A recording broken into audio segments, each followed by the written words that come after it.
So this is my raw review, and I think this was a fine show. I think they kind of like was like it's a go home show. People are really excited about Survivor series. We don't really need to put that much into the show.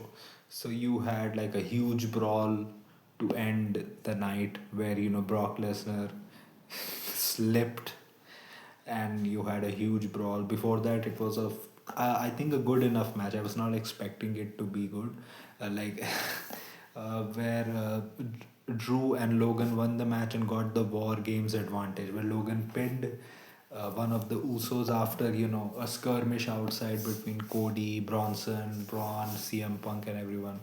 And after the match, Brock Lesnar came out. Then Roman Reigns came. First Roman Reigns came out. Then Brock Lesnar came out. They had a huge brawl to end the show, and the show started where it was Roman, Cody, and Punk essentially internal dissension between them. It was that uh, CM Punk didn't like Cody calling this his team because he's like, I rule Monday nights on Netflix, you rule on SmackDown, so stay in your limits. Roman was like, I don't like either of you, and Punk was with the point that he saved his life, but he was like, yeah, and then what did you did 4 months after? Even though Punk did nothing, you did. What did Punk do? He did nothing. You were jealous of him getting close to Paul Heyman and you speared him. And what? He eliminated you from a Royal Rumble where people can eliminate. Like you eliminated Undertaker the same way CM Punk eliminated you and CM Punk eliminated you and I think Rollins, right?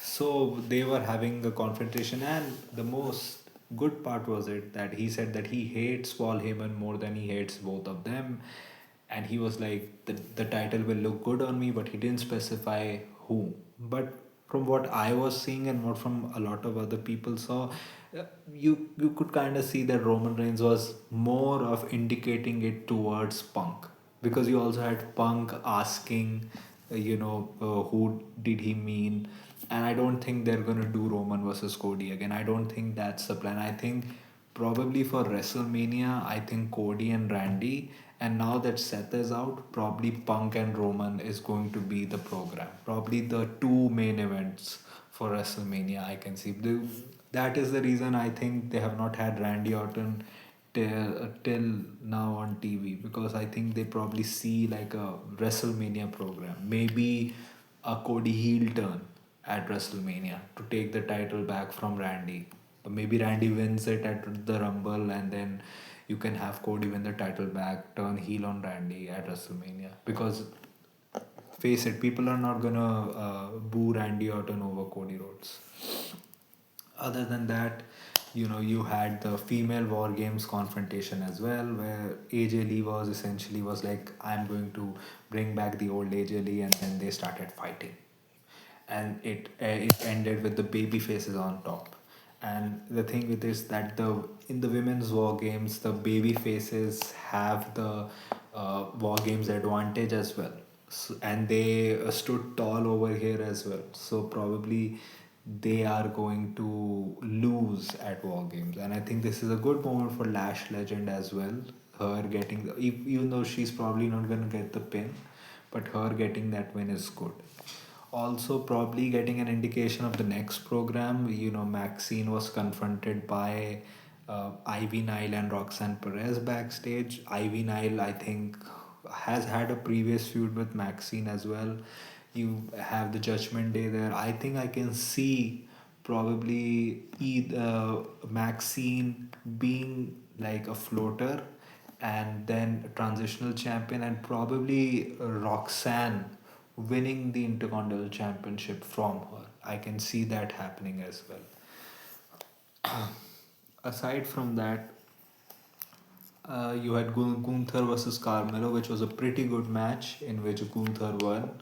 He also sent a message after the match. You had Dominic confronting a mini John Cena, and you could see the crowd was kind of like scared, because they were like, "Is this socially acceptable for us to laugh at this or something?" Because that whoever the little person was, he was kind of like, his speech was also a little bit jumbled, but the way Dom kicked him like an old man kick, and then he beat him up, that was actually very funny. I will say, I will give it to him. That was a good angle for him. You had Rey Mysterio versus JD McDonough as well, where Finn tried to interfere. We all thought JD was gonna win, but psych, Rey Mysterio won the match. You are also getting AJ Lee, AJ Styles, and Dragon Lee versus New Day for the Raw Tag Team Championships or the World Tag Team Championship next week. So their second title defense in like in total of 1.5 months or something, which is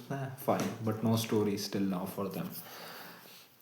And apart from that, Penta unfortunately got injured and Solo won. I think if, even if he hadn't gotten injured, Solo would have won anyways. I think it's just sad for Penta that just when Ray is back, Gable is going to come back.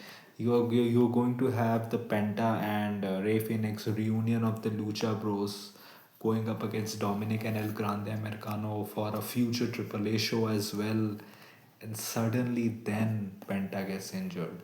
Like this all El Grande Americano stuff was supposed to end a lot earlier, but it's just that at various times people just got injured. You had Mysterio getting injured, you had Cable getting injured, and now you have Penta getting injured. And that I think was going to be like a very like big angle going into next year Royal Rumble season of the whole Gable El Grande Americano stuff, which unfortunately now I think it's still gonna happen, but it's gonna exclude Penta.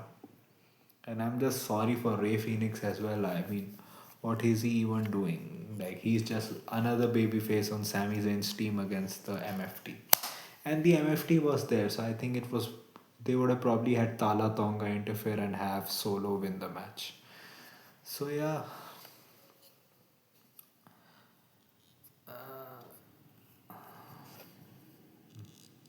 did anything else happen? Like I may have forgotten some stuff, but I think these were the main things that happened. So this was my review. What do you think about the show? What do you think about the review? Tell me in the comment section. If you like this type of content, like this video, share and subscribe. If you don't, then share it with those who do. My social media accounts, which are my Twitter/X account and my Instagram account, links are in the description. So go follow me on that. My UPI ID link, which is shareboy@okicici, is also in the description. So go donate any amount of money which you can, which can help me make YouTube a permanent career option. So that was it for me for today. So thank you. Goodbye. Alta.